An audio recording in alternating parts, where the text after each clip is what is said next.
கோவிந்தா. ஆழ்வார்கள் வாழி அருளிச் செயல் வாழி தாழ்வாது மெல்புறவர் தாம் வாழி ஏழ்பாரும் உய்ய அவர்கள் உரைத்தவைகள் தாம் வாழி செய்யமறை தன்னுடனே சேர்ந்து. உண்டோ திருப்பல்லாண்டுக்கு ஒப்பதோர்களைதான் உண்டோ பெரியாழ்வார்க்கு ஒப்பதுவர் தன் தமிழ் நூல் செய்தருளும் ஆழ்வார்கள் தம்மில் அவர் செய்களையில் பைதல் நெஞ்சே நீ உணர்ந்து பார். ஏன் ஆழ்வார்கள் எல்லாம் பேரே நெஞ்சு கூப்பிட்டு சொல்றாங்கன்னா, இப்ப நம்ம இவ்வளவு கூப்பிட்டாலே இவ்வளவு பேர் தான் வரும். அப்ப கூப்பிட்டா வர்றதுக்கு ஜனத்தொகை கம்மி, ஆத்மாவினுடைய லட்சணத்தை பாடக்கூடியவர்கள் ரொம்ப கம்மி. அதனால என்ன ஆச்சு அப்படின்னா, முதல்ல நெஞ்சுக்கு சொல்லுவோம், அதான கேட்கணும். நெஞ்சே சொல்லுவோம் அவன் நாமங்களே. ஒவ்வொருத்தரும் போய் யார்கிட்டையும் கடன் வாங்க வேண்டியதில்லை.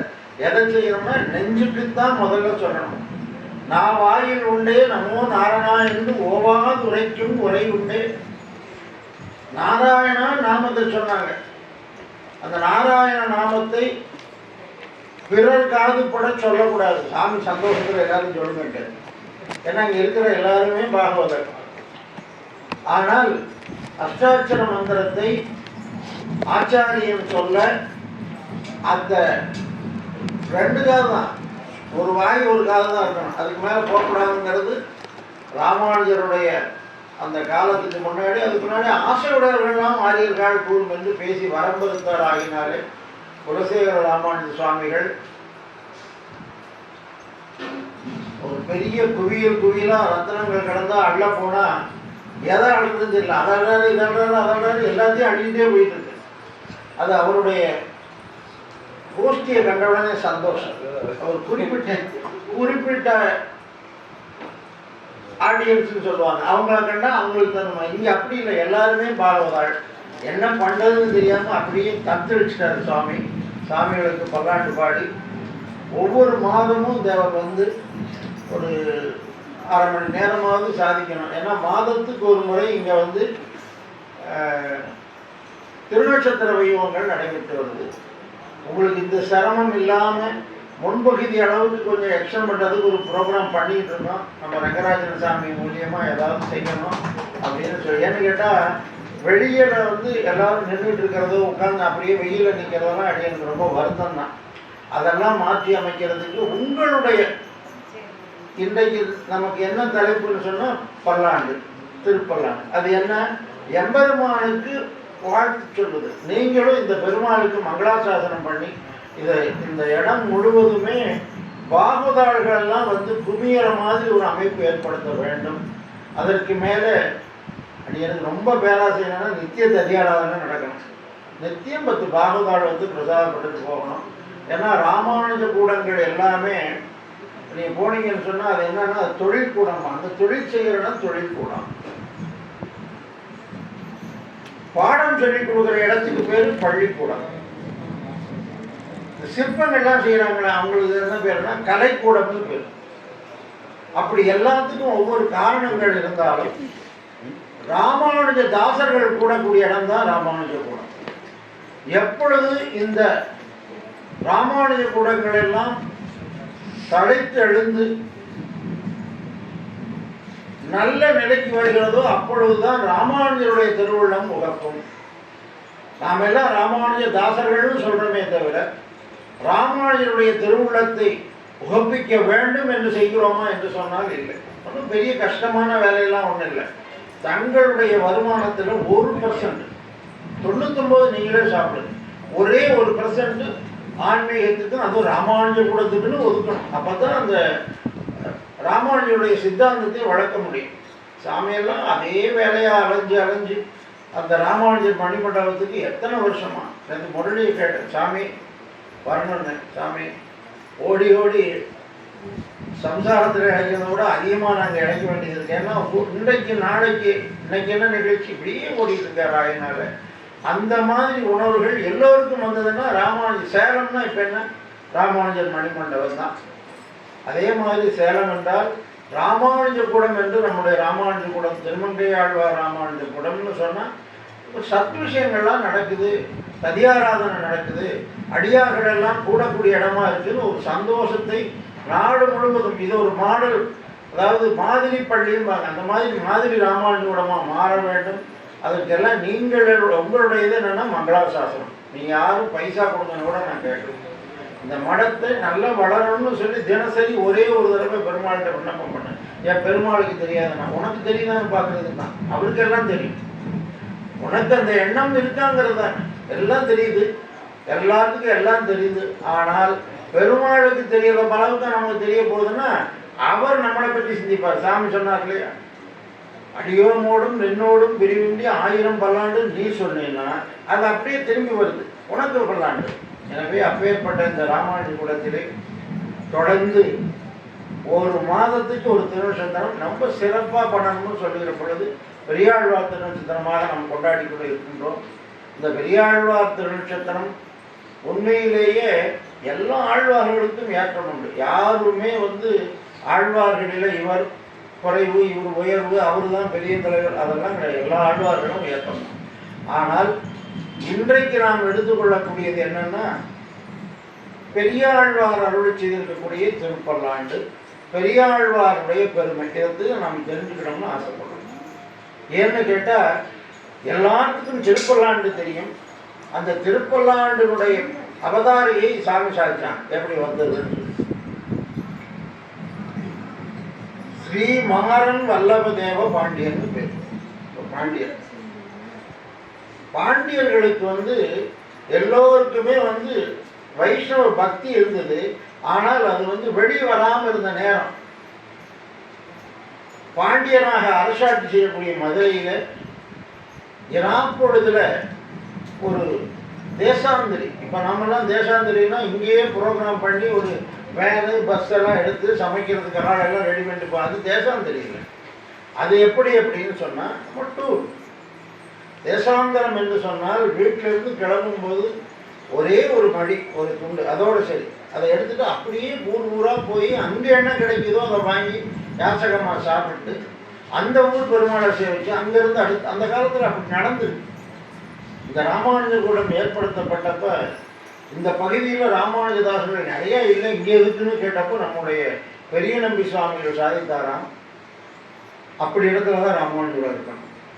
ஏன்னா தெற்கு திசையிலிருந்து மேற்கோட்டை பெருமாள் அந்த உற்சவம் வைரமுடிக்கு போகிற பொழுது ஒரே நாளில் போக முடியாது. அப்பெல்லாம் இருந்து தங்கி பிரசாதப்பட்டு போகிறதுக்கு ஒரு இடம் வேணும்னா அந்த மாதிரி யாத்திரையாக போனவர் ஒருவர் அந்த பாண்டியனுடைய அரசுக்கு உரிய அந்த பகுதிக்குள்ள ஒரு திண்ணையில படுத்திருந்தார். இப்போ நான் திண்ணையில் படுத்தா போலீஸ்காரன் கேட்கலாம், ஏன் இங்கே படுத்திருக்கேன், எங்கள் வீடு நான் உங்கள் வீடுனா உள்ளே போகிறேன். தேசாந்திரியா எங்கே போனேன், எங்கே வேணாலும் போய் படுக்கலாம். ஏதாவது ஒரு திண்ணையில் படுத்தோம்னா அந்த காலத்தில் திண்ணை வச்சு வீடு கட்டினான். இப்போ அந்த வாஸ்துல என்ன பிரச்சனையோ தெரியல, திண்ணையிலே காணும். என்னடா திண்ணையில் படுத்துட்டு தான் எதையாவது தூக்கிட்டு போயிடுவோம். சாமி சொன்ன மாதிரி மாட்டை வச்சுட்டு போயிடுவோம், சொம்ப தூக்கிட்டு வேணாம் திண்ணையே வேண்டாம்னு சொல்லி அந்த கிழிஞ்சி கண்ணாடி இருக்குல்ல அதை குத்தி வச்சிருக்காங்க. திண்ணையில படுத்திருந்தவர்கிட்ட போய் எழுப்பினார். பாண்டியன் அரசாட்சி எப்படி இருந்திருக்குன்னு சொன்னா, நம்முடைய சம்பிரதாயத்தை முழுமையாக கற்றாலே அரசன் எப்படி இருக்கணுங்கிறத கூட தெரிஞ்சுக்கணும். குலசேகர ஆழ்வார் எப்படி இருந்தார், திருமங்கை மன்னன் எப்படி இருந்தார், ஸ்ரீ மாறன் வல்லபதேவ பாண்டியன் எப்படி இருந்திருக்கான் பாரு. ராத்திரியில் கருப்பு உடுத்து கொண்டு அப்படியே போய் ஒவ்வொரு இடத்துலையும் என்ன நடக்குது என்ன நடக்குதுன்னு காதையே கண்ணாக பார்ப்பான். அவர் பேசிட்டு இருந்தால் அது என்னன்னு கேட்குறது. அப்படி பேசுறதுனால தான் கேட்டதுனால தான் கூரத்தாழ்வானுக்கு கூரத்தாண்டாள் தேவியாராக கிடைக்க வாய்க்கப்பட்டது. ஏன்னா ராஜன் ராத்திரியில் அப்படியே போகிறான். இவர் சிற்றரசன் மாதிரி அந்த பகுதியை ஆண்டார். யாரு? கூரேசன். அப்படி போகிற பொழுது ஒரு வீட்டில் உள்ள முனைகிட்டு இருந்தாங்களாம். என்ன அப்படின்னு கேட்ட பொழுது, நம்ம இந்த பொண்ணுக்கு மாப்பிள்ளை கிடைக்காது, ஏன்னு கேட்டால் அது தோஷம். ஏன்னா இப்போ சொல்கிறாங்க இல்லையா ஜோதிடத்தில் கலத்தர தோஷம் அது இதுனா இது போச்சுன்னா கணவன் போயிடுவான், அதனால தான் யார் கட்டிக்குவான். அதனால் எல்லாரும் போய் கங்கையில் ஒரு இடம் இருக்குது, அங்கே தள்ளி விட்டாலும் பாவம் இல்லை, விழுந்து செத்தாலும் பாவம், மணிகண்டிகான்னு பேர். அங்கே போய் தள்ளி விழுந்து செத்துடலான்னு முடிவு பண்ணாங்க. புறத்தாழ்வான் என்ன பண்ணாருன்னா, அப்போ புறத்தாழ்வான் இல்லை மறுமாறுன்னு அந்த கதவை தட்டிட்டு போயிடுறாரு. மறுநாள் காலையில் ராத்திரி உங்கள் கதவு தட்டப்பட்டதான்னு சொல்லி ஒவ்வொருத்தராக கேட்டு எந்த வீடு தட்டப்பட்டதோ அவங்களை இங்கே வர சொல்லுன்னு சொல்லி அவருடைய அவையில் கூட்டிகிட்டு போய் கேட்குறாரு. எதுக்காக நீ என்ன பேசுனீங்கன்னா, பொய் சொல்ல தெரியாத நாடு அந்த காலத்தில், இப்போ உண்மை சொல்ல தெரியல. அப்போ பொய் சொல்கிறதே வேலையாக இருந்த நாளில் இப்போ அன்னைக்கு அவர் சொன்னாலும் இந்த மாதிரி ராத்திரி நாங்கள் பேசிகிட்டு இருந்த உண்மைதான். உடனே அந்த பொண்ணை நான் திருமணம் பண்ணிக்கிறேன்னு சொன்னார்னு சொன்னால், அந்த காலத்தில் எப்படி அரசர்கள் சிற்றரசர்களோடு அப்படி இருந்திருக்காங்க. இவர் போய் அவர் தட்டி எடுக்கணாரா என்னன்னு கேட்டார். யாத்திரையாக வந்திருக்கேன். யாத்திரைன்னா என்ன, எதுக்காக அந்த மாதிரி பண்ணணும்னா, பகலுக்கு வேண்டியதை இரவில் சம்பாதிக்கணும், முதுமைக்கு வேண்டியதை இளமையிலேயே சம்பாதிக்கணும். அதே மாதிரி மறுமைக்கு வேண்டியதை இப்போ சம்பாதிக்கணும். அதுக்காகத்தான் இப்படி நான் யாத்திரையாக போயிட்டு இருக்கேன். மறுமையில் என்ன நடக்கும்னு தெரியாது இல்லையா. அடுத்த பிறவி இப்போ நாம் எல்லாருமே இப்போ சம்பாதிக்கிறதே பெருசுன்னு நினச்சிக்கிட்டு இருக்கோம். உண்மையிலேயே இந்த உடம்புக்கு சோறு கூரை இவை வேண்டுவது இல்லையா, அவை அங்கங்கே போதரும் கண்டாய். மாற்று மதத்தில் சொல்கிறாங்க, பறவைகளை பார், அது விதைப்பதும் இல்லை அறுப்பதும் இல்லை. ஆனால் நம்ம மட்டும்தான் என்ன பண்ணுறோம், ஒரு கூடை, அதில் ஒரு வாட்டர் கேனு, ஒரு டிஃபன் பாக்ஸு, அதோட தான் வெளியவே கிளம்ப வேண்டியது. என்ன காரணம்னா, சாப்பாடுக்கு மத்தியானத்துக்கு வேணும், ராத்திரிக்கு வேணுமேங்கிறோம்.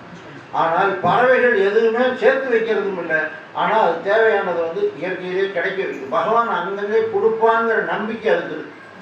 இதை என்ன பண்ணார்னா, மறுமைக்கு வேண்டியதை வேணுங்கிறது தான் அங்கே இது. இப்போ நம்முடைய சம்பிரதாயமே கண்டிப்பாக மோட்சம் உண்டு அப்படின்னு சொல்லி நமக்கு எல்லாத்துக்குமே ஒரு அடிப்படையான திடம் நம்பிக்கையெல்லாம் இருக்குது. ஆனால் அதை வேண்டாம்னு கெடுக்கிறதுக்கு என்னென்ன வேலையோ அதை பண்ணுறோம் தினசரி. அதுதான் ஒரு வாழ்க்கையில் நமக்கு கிடைச்சிருக்கிறது ராமானுஜர் சம்பந்தம். ராமானுஜாய நமவென்று இரவும் பகலும் சிந்தித்து ராமானுஜரோடு இறைப்பொழுது ராமாறு சிந்திப்பார் தாழினையை சேர்ந்திருப்பார் தாழினையை வந்திப்பார் விண்ணோர்கள் வாழ்வு. ராமானுஜா இதுதான் போதும்.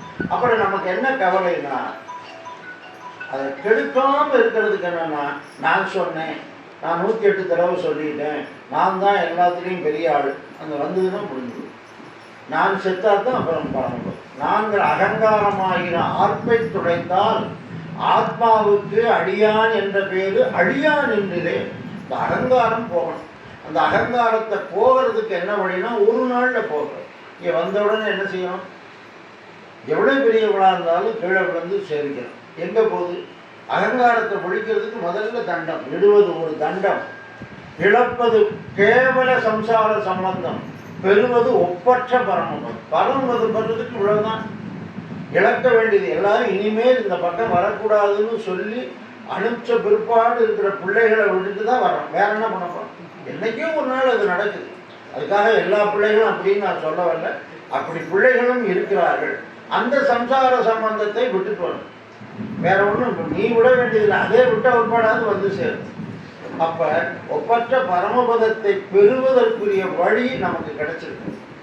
அதை பயன்படுத்துவது எப்படின்னா, தென்னரங்கர் சீரர்களுக்கு கிழக்காக பெற்றோம், திருவரங்கம் திருப்பதியை இருப்பாக பெற்றோம், மன்னிய சீர் மாறன்களை உணவாக பெற்றோம், மதுரகவி சொற்பொடியே நிலையாக பெற்றோம், பெண்ணொன்று தனிநெஞ்சு வேறாமல் பெற்றோம், பிறர்களுக்கும் பொறாமையெல்லாம் பெருமையும் பெற்றோமேன்னு சந்தோஷமா இருக்கும். இந்த வாய்ப்பு வந்து ராஜாவாக இருந்தாலும் கிடைக்காது, சாதாரண ஒரு ஜீவனுக்கு கிடைக்கும். உடனே அந்த ராஜா என்ன பண்ணார், தன்னுடைய அவையில் போய் கூப்பிட்டார். தனக்கு மந்திரியாக இருந்தவர், அப்போல்லாம் மந்திரி அப்படி ஆளுகளாக இருந்திருக்காங்க. எப்படி, நல்லது சொல்லித்தர்ற மாதிரி, என்ன வேணாலும் செய்ய நான் பார்த்துக்கிறேங்கிற மந்திரியாக இப்போ இருக்காங்க. அவர் சொன்னாராம், செல்வ நம்பின்னு பேர். அவர் தான் பெரியாழ்வாருக்கு ஆச்சாரியர். அவரிடத்துல தான் பின்னாடி வந்து எம்பெருமானுடைய பெருமைகளை எல்லாம் தெரிஞ்சதுனால தான் செல்வ நம்பிக்கு ஒரு ஏற்றம் கொடுக்க வேண்டும் என்பதற்காக பெரியாழ்வார் திருமொழி ஆரம்பிக்கிற பொழுது பல்லாண்டு மதுரையிலே ஆரம்பிச்சார். பெரியாழ்வார் திருமொழி எங்க ஆரம்பிச்சார்னா, தன்னுடைய ஆச்சாரியனுடைய சன்னிதானம் தான் திருக்கோட்டியூர் தான் அவர் அவதாரஸ்தலம். அங்கேயே போய் ஆரம்பிச்சார். வண்ணமாடங்கள் சூழ் திருக்கோட்டியூர். அந்த பெரிய நம்பியை கூப்பிட்டு ராஜா கேட்குறார், இந்த மாதிரி ராத்திரி ஒருத்தரை சந்தித்தேன், இதுக்கு என்ன ஆறு சொன்னார். இவருக்கு தெரியும் வைஷ்ணவத்திலே எம்பெருமானுடைய சம்பந்தத்தை பெற்றால் அல்லது இவன் வளர முடியாதுன்னு சொல்லியிருந்தா ராஜா மற்றவங்களாம் விட மாட்டான். ஏன்னா அரண்மனையில் வந்து செல்வ நம்பி மட்டும் இல்லை, மற்ற மந்திரி, துணை மந்திரி, இணை மந்திரி இதெல்லாம் சொல்கிறாங்க இல்லையா, அந்த மாதிரி நிறையா மந்திரிகள் இருந்திருப்பாங்க. கெடுதல் வந்துருமேன்னு என்ன பண்ணாங்கன்னா, எதுக்கு ராஜா எல்லா சமயத்திலையும் கூப்பிடுவோம், பேச சொல்லுவோம், அவங்க அவங்களுடைய கொள்கை எதுன்னு நிலைநாட்டினார்களோ அதை நம்ம ஏற்றுக்குவோம். அதில் எது சிறந்ததோ அதை எப்படி யார் சொல்கிறது, யாரும் சொல்ல வேண்டாம். ஒரு கன்னியாசுல்பம், ஒரு பொற்கிளியை ஒரு கல் தூணிலே நட்டு வைப்போம், அது யாருக்கு அதே வளைஞ்சு கொடுக்குவோ அதை உண்மையில் ஏற்றுக்குவோம். இப்போ நாமெல்லாம் எதை நம்புகிறோமோ இல்லையோ மாந்திரிகத்தை நம்புறோம். மாந்திரிகத்தில் ஒன்று செஞ்சால் அது அப்படி நகண்டு வந்துச்சுன்னா அது சாதாரணமாக ஒரு டம்ளர் இந்த பக்கம் வர்றதுக்கு ஒன்றும் இல்லை, இப்படி எடுத்து வச்சா வந்துடும். அதை அப்படி இங்கே கொண்டு வந்துட்டாருன்னா அடுத்து அப்படி சாமியார் வைக்கிறோம். கல் தூண் வளையுமானா வளையும், மரங்களும் இறங்கும் வகை மணிவண்ணவோ என்று கூவுமாறும். மரங்கள் இறங்குதான், ஏன் மணிவண்ணான்னு கூப்பிட்றோன்னே ஐயோ பெருமாள் சொல் வருதேன்னு மரம் வளையுது, கல் வளையாதான். நம்பிக்கை தான் ஒன்று. அதே மாதிரி பல ரத்னங்கள், அது எல்லாத்தையும் ஒரு பெரிய மூட்டையை கட்டி மேலே தொங்க வச்சுட்டார் ராஜா. ராஜாவுக்கு என்னென்னா இந்த காலத்தில் இருக்கக்கூடியவங்க மாதிரி 10 தலைமுறைக்கு சொத்து சேர்க்கிற வேலை இல்லை. அப்போ பிள்ளை வந்து அவன் பார்த்துக்கிறான். தர்மத்தை தான் நிலைநாட்டுவது அந்த ராஜாக்களுடைய நிலை. அதாவது ராமாயணம் முழுவதுமே சுருக்கமாக சொல்கிறதுன்னா தர்மவான் ராமன், அவ்வளோதான். தர்மத்தை நிலைநாட்டணும். தர்மம் என்ன தர்மம்? அப்பா சொல்ல கேட்கறது ஒரு தர்மம், அதை கேட்டான். அதை விட வேற என்ன தர்மம்? அந்த மாதிரி அதை அப்படி எல்லாரும் அவங்களுடைய சமயத்தை பற்றி சொன்னார்கள். நாட்டிய நீச சமயங்கள் மாண்டனன், நாரணனை காட்டிய வேதம் கழிப்புற்றது என்று அவங்களுடைய சொல்லியாச்சு. பெருமாள் பார்த்தாராம், தனக்கு வேண்டியவனை கொண்டு வரணும்னு நினைச்சா எவ்வளவு கூட்டத்தில் எங்க இருந்தாலும் சரி, நீங்க வாங்க அப்படின்னா எல்லாரும் விட்டுட்டு அவரை கூப்பிடுவாங்க. பெருமாளுக்கு அவர் இருக்கிற வீடு பெரிய வீடு, எது பெரிய கோயில். அவருடைய வாகனம் பெரிய திருவடி, அதுக்கு மேலேயே கிடையாது, அவரு தான் பெரிய திருவடி. அங்கே தளிகை பெரிய அவசரம். அங்கே நடக்கிறவருடைய திருநாவுக்கு என்ன பேர் யாராவது சொல்லுங்க. அங்கே ஒரு திருவிழா ரொம்ப விசேஷமாக நடக்குது, பெரிய திருநாள். மற்றதெல்லாம் திருநாள் தான், திருவரங்கத்தில் நடைபெறக்கூடியது பெரிய திருநாள், பெரிய அவசரம். அந்த ட்ராமா அடிச்சுப்பான், அது போய் பெரிய அவசரம்னே பேர். இப்படி எல்லாம் பெருசாக இருந்தது. பார்த்தானா நமக்கு இன்னொன்று பெருசாக வேணும்னு நினைச்சாரு. என்னன்னா மாமனாரும் பெரியவராக இருக்கணும், முன்னாடி ஆச்சாரியனும் பெரியவராக பார்த்துக்கிட்டார். அது வேற. ஏன்னா இந்த ஸ்டேட்டஸுங்கிறத அப்பவே பார்த்துருக்காரு. நமக்கு தகுதியான ஆள்கிட்ட தான் பொண்ணு எடுக்கணும், நமக்கு தகுதியானவங்ககிட்ட தான் ஆச்சாரிய சம்பந்தம் பெற்றுக்கணும். பாசிப்பருப்பு வேணும், நெய் வேணும், இந்த மாதிரி தான் எடுத்தான் பண்ண முடியுமே தவிர முந்திரி பருப்பு வேணும் இல்லை கடுகு சீரக மிளகாலாம் இருக்கேன்னா அது இப்போ வேண்டியது இல்லை. எது வேண்டியது? இப்போ வேண்டியது ஏதோ அது பரத்துவ நிர்ணயம் பண்ணுவதற்கு என்ன தேவையோ அதை சொன்னார். அப்படி சொன்ன உடனே, அதாவது வேதவாய் மொழி அந்தணர்கள் வாழ் திருக்கோட்டியும், அந்த காலத்தில் தொழிலே வேதம் சொல்வதாக இருந்திருக்காங்க. அப்பேற்பட்ட நாட்டில் வாழ்ந்தவர் இவருக்கு வேதம் தெரியாமலாம் இல்லை. அவர் நைச்சியத்தில் எனக்கு ஒன்றும் தெரியாதுன்னு சொன்னாரே தவிர, அந்த காலத்தில் 10 வயசுக்குள்ளேயே ஏறத்தாழ நிறைய அவங்களுக்கு தேவையான அளவுக்கு சொல்லி கொடுத்துட்டு இருந்தாங்க. அதுதான் பிராமணர்களுடைய.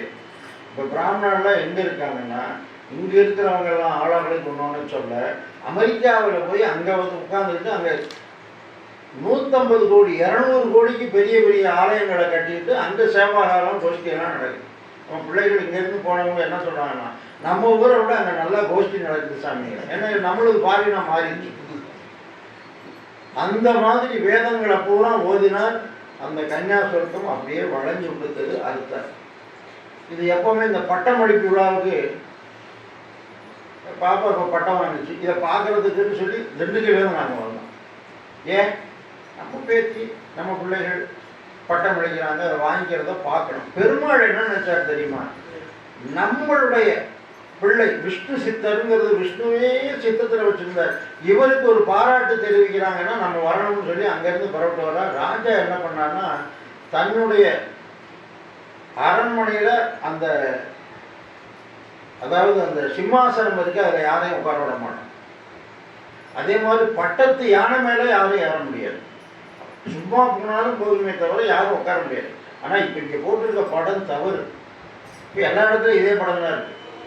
முன்னாடி யானை பாகன் இருப்பான், பின்னாடி என்ன இருக்குன்னா அந்த ராஜா உட்காரக்கூடிய அந்த ஒரு பெரிய சிம்மாசனம் மாதிரியே ஒன்று இருக்கும். அந்த சிம்மாசனம் அந்த அதுக்குள்ளே தான் உட்காந்துருப்பான். அது அம்பாரின்னு சொல்லுவாங்க. அதே கொஞ்சம் நல்ல அலங்காரங்கள்லாம் பண்ணியிருப்பான் ராஜா. இப்போ நாம் இங்கே காட்டுக்குள்ளே போய் சுற்றி பார்க்க போனோம்னா அங்கே அதே மாதிரி ஒருத்தன் பின்னாடி இருப்பான். பின்னாடி இருக்கிறது அம்பாரியில் ஒரு மெத்த மாதிரி நீளமாக இருக்குது, அதில் உட்காந்து போகணும். அவன் என்ன பண்ணான் ராஜா, என்னுடைய சந்தேகத்தை தீர்த்த உனக்கு நான் செய்ய வேண்டியது என்னை விட உயர்வான மரியாதை கொடுக்குறேன்னு மேலே ஏற்றி உட்கார. அங்கே இருந்து கொண்டு கண்ணை மூடிட்டு என்ன பண்ணாருன்னா பெருமாளை தியானம் பண்ணார். தியானம் பண்ண அடுத்த நிமிஷம் பெருமாள் வந்துட்டார். என்ன காரணம் என்றால் சித்தத்தில் பூரா அவரையே இருந்து விஷ்ணு சித்தராகினால சித்தத்திலிருந்தவர் வெளியே வர்றார். பனிக்கடலில் பள்ளிகோடை பழகு விட்டு ஓடி வந்து என் மனக்கடலில் வாழ வல்ல மாய மனவள நம்பி. பின்னாடி பெரியாழ்வார் திருமொழியில் சொல்றார், ஓடி வந்தாராம். அப்படி ஓடி வர்றவர் எப்படி வந்தாருன்னா தன்னுடைய 2 காலுக்கு இடையில திருவடியை இடுக்கிட்டு வந்தார். ஆதி மூலமே என்று கேட்ட அந்த கஜேந்திரனை ரசிக்க வந்த மாதிரி இவருக்கு அருள் செய்வது. என்ன காரணம்னா வேற வீட்டு விசேஷம்னா பரவாயில்ல, டிரைவர் வீட்டிலே விசேஷம்னா எப்படி போகணும், நாளைக்கு அவன் நம்ம உயிர் அவங்ககிட்ட தான் இருக்கு, அவர் அனுசரித்து போகணுமே விழுந்தடிச்சு வந்த மாதிரி வந்தாராம். என்னன்னா பெரிய திருவடி என்று சொல்லக்கூடியவர் நம்முடைய விஷ்ணு சித்தர் தான். அவரே அம்சமாக வந்திருக்கார். தீபத்தில் ஒரு விளக்கை பொருத்திட்டு திருப்பி அங்கே ஒரு 50 விளக்கு பொறுத்தனா இந்த விளக்கு எரியுமா எரியாதா? முதல்ல இருக்கிறது எரியும். அவர் அங்கிருந்து அந்த கைவிரி பண்ணி வர்றார். அதனுடைய அம்சம் ஒரு பகுதி எடுத்து பெரியாழ்வாராக வந்திருக்கார். பெருமாள் மாதிரி சுயநலவாதி உலகத்திலே பார்க்க முடியாது. அப்படி ஒரு சுயநலம் வேணும்னு நினைச்சாருன்னா என்ன வேணாலும் செய்வார். அவர் கடை எடுத்துக்கிட்டு வந்தவர்கிட்ட நேராக போனார். கனவுல சொன்னார், நீ நாளைக்கு வந்து பொற்கிளி அறுத்து கொடுனார். எனக்கு கையில் தழும்பு இருக்கு, வேற ஒன்றுமே எனக்கு தெரியாது, வெறும் தழும்பு தான் இருக்கு. இந்த தழும்பு வச்சிருக்க எனக்கு என்ன, அதுதான் தகுதி. ஒன்றுமே தெரியாமல் இருப்பது ஒன்றுதான், இத்தலையால் ஏதுமில்லை என்று இருப்பதுவே அத்தலையால் வந்தார். என்னால் ஒன்றுமில்லைன்னு சொல்றவனைத்தான், அதாவது எம்பெருமானுக்கு ரொம்ப பிடிக்கும். ஏன்னா அகங்காரம் இல்லையே, சுத்தமாக ஒன்றுமே இல்லையே. அப்படி இடத்துல என்ன வேணாலும், அதாவது ஒரு வெள்ளை பேப்பரில் கொடுத்து எழுத சொன்னால் என்ன நினைக்கிறீங்களோ அதை எழுதலாம். ஏற்கனவே நிறைய எழுதி வச்சுக்கிறத கொடுத்தா எழுதுனா அதுவும் தெரியாது, எழுதுனதும் தெரியாது. பெருமாள் பார்த்தாரு, உடனே அவரை வர சொன்னார். எப்படி வர சொன்னார்னா பாண்டியனுடைய கனவுலையும் சொல்லி இங்கிருந்து ராஜாவுக்குள்ள மரியாதை அங்கே கொடுத்து கூட்டிட்டு வாங்க. போய் பல்லக்கில் ஏழை பண்ணிட்டு வர்றாங்க. வந்த ஒருபாடு கண்ணை மூடிட்டார். நமக்கு தான் ஒன்றும் தெரியாத என்ன ஆக போகுதுன்னாரு. நான் விளையாட்டாக சொல்கிறது, இந்த வீட்டில் மை செட்டு போடுறதுக்கு விசேஷத்துக்கு ஒருத்தர் வருவான். அவன்கிட்ட கூட்டி கல்யாணின்னா என்ன ராகம் தெரியுமாப்பா அப்படின்னு. தெரியாது. நீலாம்பரி தெரியாது. சரி, இந்த பாட்டை போடணும், ஆனந்த பயிர்கள் இந்த பாட்டை போடணும், பாட்டை சொல்லுங்க போடுறேன், ராகமெல்லாம் பேசுறீங்க. தூக்கி இப்படி உள்ளே போட்டு பட்டனை அமைக்க விடுறான், அது பாட்டில் பாடு. அவனுக்கு ராகம் தெரியணுங்கிறது நுட்பம் இல்லை, சொன்னதை செய்யணுங்கிறது. பெருமாள் சொன்னார், வந்துட்டார். விஷ்ணு சித்தர்னு பேர், வந்துட்டார். நேராக வந்தார், முன்னாடி நின்னார். வேண்டிய வேதங்களோதி விரைந்தார். வேண்டிய வேதம் வேண்டாத வேதமெல்லாம் இல்லை. அதில் இருக்கக்கூடியவங்க மாதிரி 10 தலைமுறைக்கு சொத்து சேர்க்கிற வேலை இல்லை. அவன் பிள்ளை வந்து அவன் பார்த்துக்கிறான். தர்மத்தை தான் நிலைநாட்டுவது அந்த ராஜாக்களுடைய நிலை. அதாவது ராமாயணம் முழுவதுமே சுருக்கமாக சொல்றதுன்னா தர்மவான் ராமன், அவ்வளோதான். தர்மத்தை நிலைநாட்டணும். தர்மம் என்ன தர்மம்? அப்பா சொல்ல கேட்கறது ஒரு தர்மம். அதை கேட்டேன், அதை விட வேற என்ன தர்மம்? அந்த மாதிரி அது அப்படி எல்லாரும் அவங்களுடைய சமயத்தை பற்றி சொன்னார்கள். நாட்டிய நீச சமயங்கள் மாண்டன, நாரணனை காட்டிய வேதம் கழிப்புற்றது என்று அவங்களுடைய இதை சொல்லியாச்சு.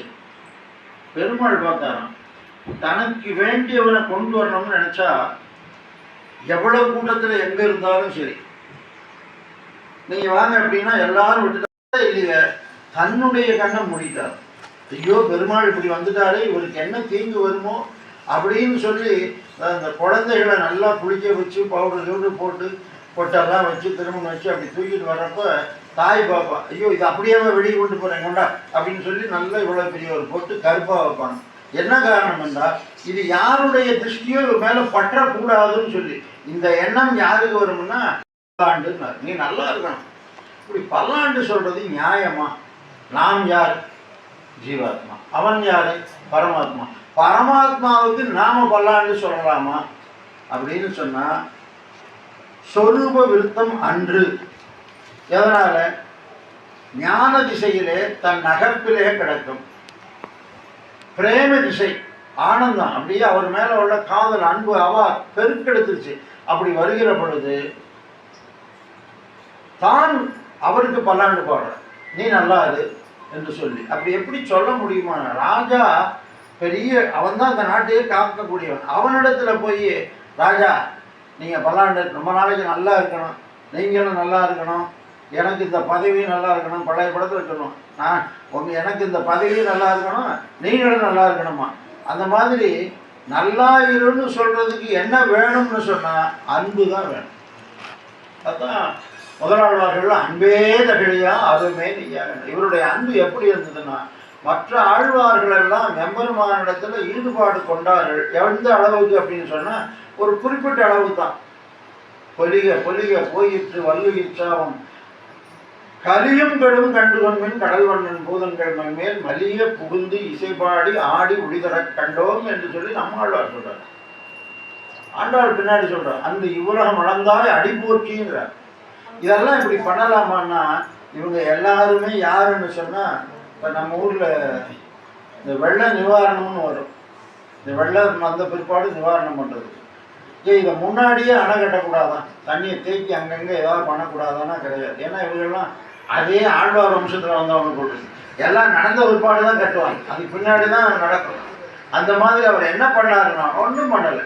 வெள்ளங்களெல்லாம் அழிச்சிட்டு போன பிற்பாடு பல்லாண்டு பாடுவது போல பெரிய ஆழ்வார் எம்பெருமானுடைய உயர்ந்த அந்த நிலையெல்லாம் மறந்து தன்னை அவரோட உயர்ந்ததான் நினைக்கல, பரிவினாலே பாடினார். அதனாலதான் நம்முடைய பெரிய அருளிச்சிக்கிறப்ப என்ன சொல்றாரு, பொங்கும் பரிவாலே வெள்ளிபுத்தூர் பட்டர்பிரான் பெற்றான் பெரிய ஆழ்வார் என்னும் பெயர்.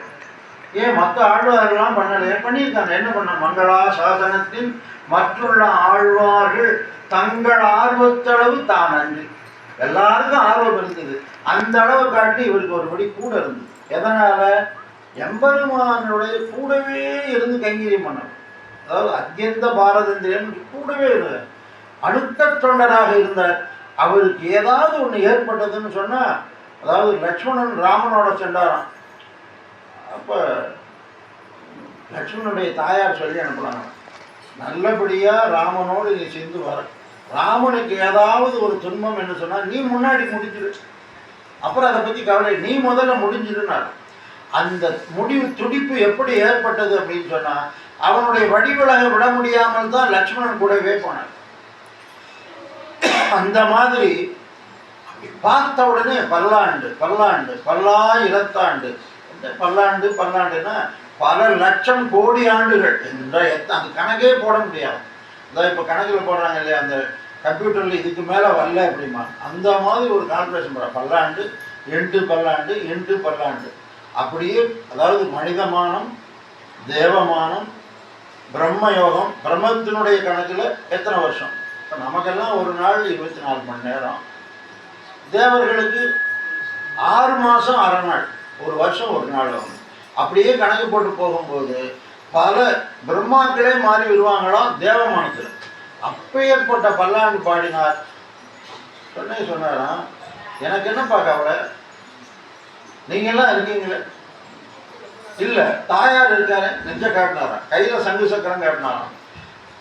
அதாவது மல்லாண்ட திந்தோள் மணிவண்ணா உன் சேவடி செவ்வி திருக்காப்பு அடியோமோடும் நின்னோடும் பிரிவின்றி 1000 பல்லாண்டு வடிவாக சோதி வளத்துறையும் சுடர் ஆழியும் பல்லாண்டு வளமார்பினில் வாழ்கின்ற மங்கையும் பல்லாண்டு என்று அப்படியே தன்னுடைய வடிவத்தை காட்ட காட்ட ஒவ்வொன்றுக்கும் பல்லாண்டு பாடினார்.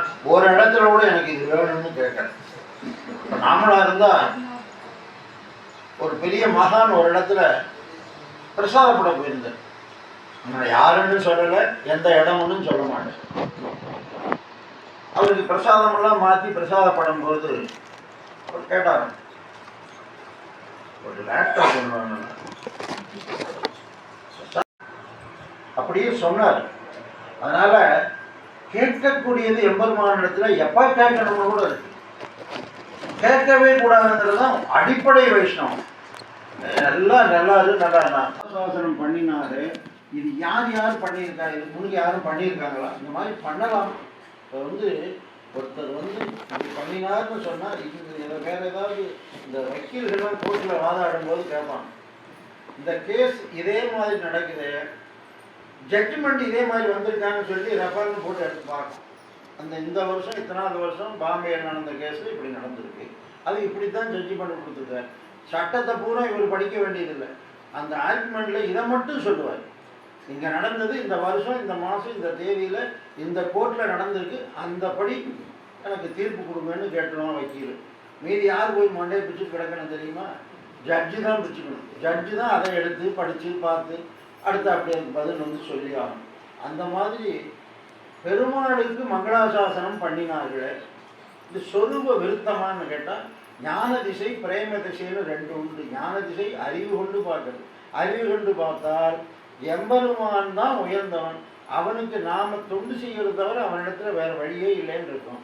பிரேமம் வந்ததுன்னு சொன்னா அவனை காட்டிலும் நாம் உயர்ந்தவர்களாக இருந்து நீ நல்லா இருக்குன்னு சொல்லணும். இது கேட்கறதுக்கே நமக்கு ஒரு மாதிரி இருக்கேன்னா உண்மையிலே வைணவ லட்சணமே இதே தான். இப்போ தாஜ்மஹால் பார்க்க போகிறாங்க, குதுப் மினார் பார்க்க போகிறாங்க, இதெல்லாம் பார்த்துட்டு போனால் பார்த்துட்டு வந்தாச்சான்னு கேட்பாங்க. திவ்ய தேசங்கள்லாம் போயிட்டு வந்தால் என்னன்னு கேட்கணும்,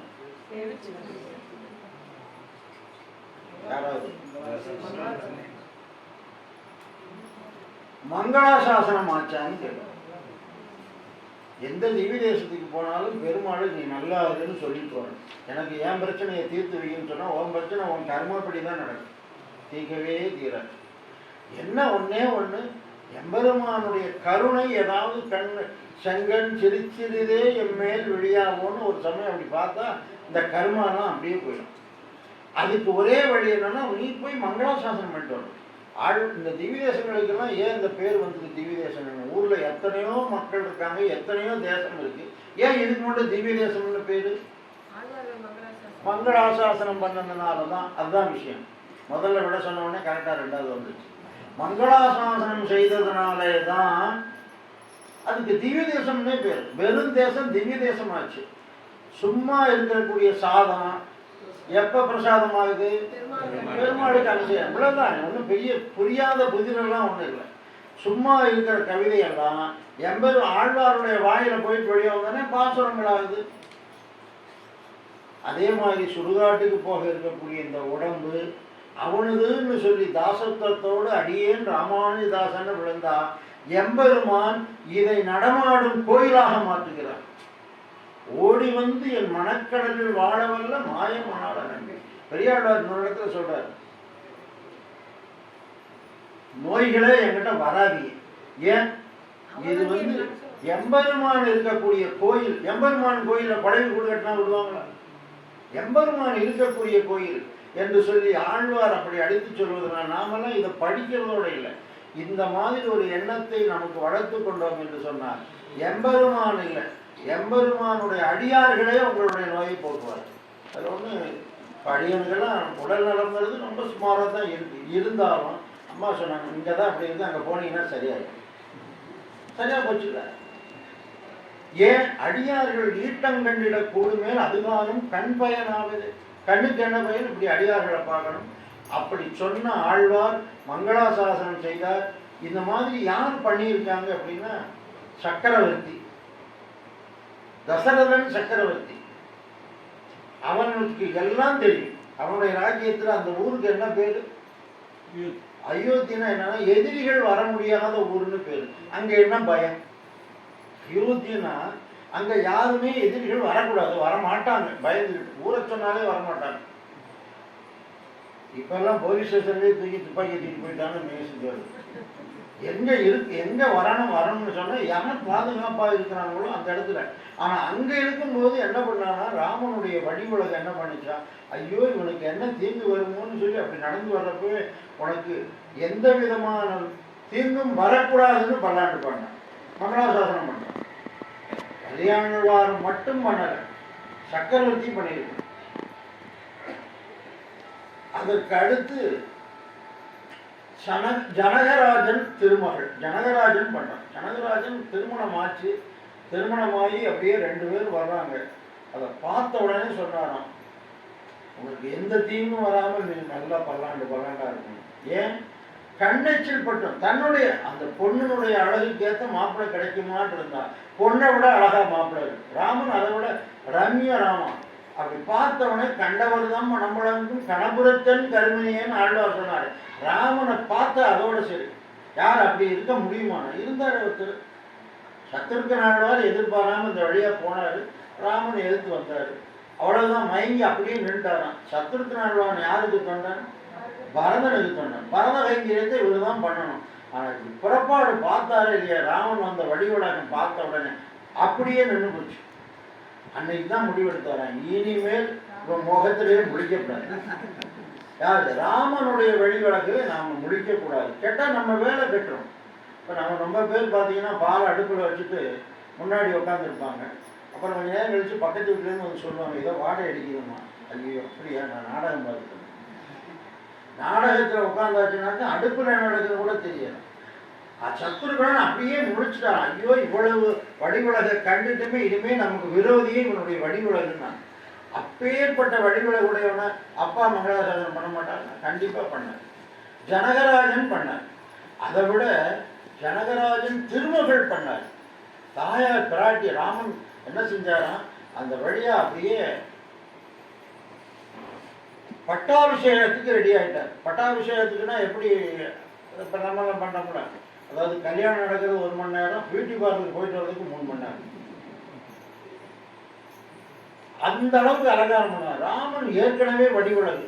பின்னாடி ஆஞ்சநேயர் சொல்றாரு, என்னையா இப்படி வந்திருக்க, உன்னுடைய வடிவுலகை மறைச்சு கொள்வதற்கு ஏதாவது ஆபரணம் போடலையா? அழகை மறைக்கிறதுக்கு தான் ஆபரணம். எப்படியாண்ணா, திருவரங்கத்தில் ஒரு கட்டியம் சொல்லுவாங்க. என்ன கட்டியம்னா, ஆபரணங்களுக்கு அழகு கொடுக்கும் பெருமாள். இந்த ஆபரணங்கள்லாம் அவர் கழுத்தில் இருக்கும்போது தான் அழகா இருக்கும். அந்த மாதிரி ஆபரணங்களை போட்டு அப்படியே நடந்து வர்றதை பார்த்த உடனே ஐயோ இந்த ராமனுக்கு என்ன தீங்கு வருமோன்னு சொல்லி அந்த வாசப்படி வரையிலும் பின்னாடியே வந்து மங்களாசாசனம் பண்ணான். ஜனகராஜன் திருமொழி. தண்டகாரண்ய வாசிகள்.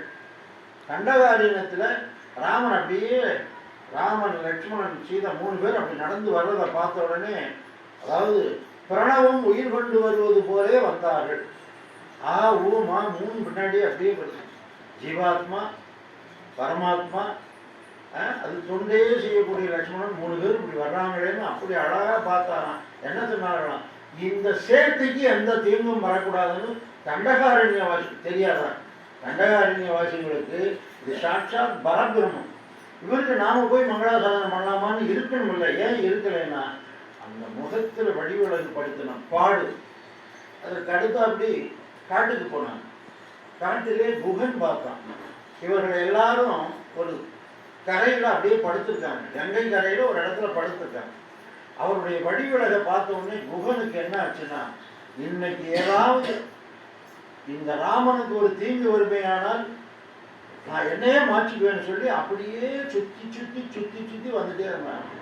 அங்கே இருக்கக்கூடிய அங்கே இருந்தாங்களே, அதாவது குகனுடைய பரிகாரங்கள்ங்கிறாங்க.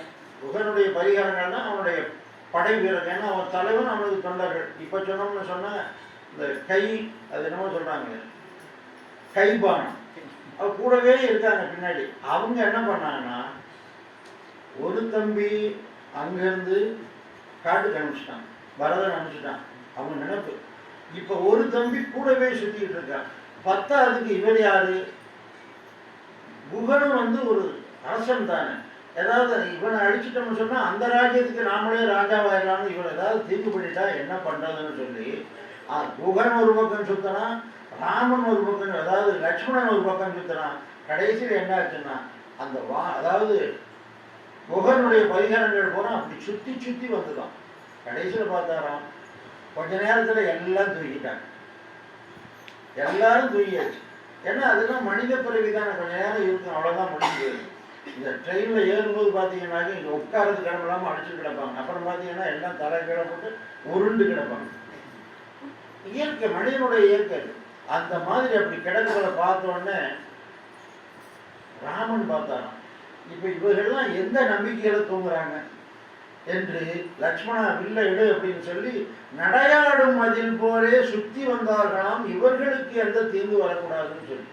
அப்ப அதாவது குகன் பல்லாண்டு பாடினாராம், நீ நல்லா இருக்கணும், உனக்கு எந்த தீங்கு வரக்கூடாதுன்னு. அதுக்கு அடுத்த அப்படி திருவடி